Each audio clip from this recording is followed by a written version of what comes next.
Alright folks, quick video here. Mosquitoes don't eat me up here, but try to get this uploaded tonight maybe, but just a quick update on the truck.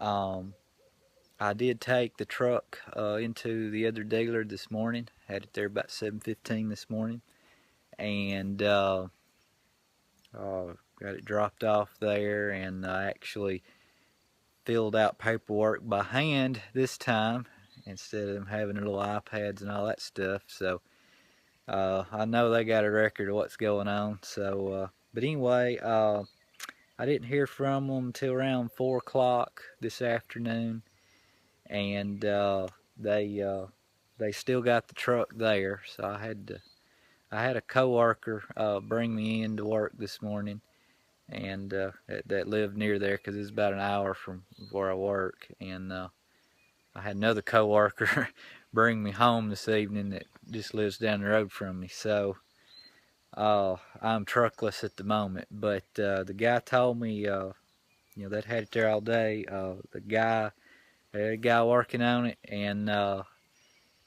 he didn't give me too many details, but what I took from it, they had seen the leak apparently, were aware of that, and that they were trying to diagnose the issue. So it kind of sounded like they've got it leaking the exhaust. They're just trying to figure out where it's coming from and what's causing it, maybe. But that's about all I could take from it. So,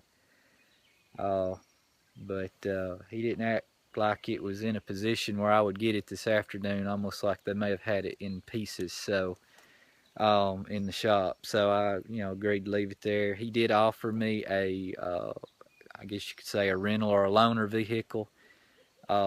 If it comes to it, I told him I had a ride home. So we'll see how it goes tomorrow, and if they gotta get parts or whatnot, we'll go from there. But I just want to update you guys on that, and let you know how it's going. So far, this other dealer is doing what they're supposed to be doing. So that's a good thing. So thanks for watching, guys. I'll get this posted up. Keep it short. See ya.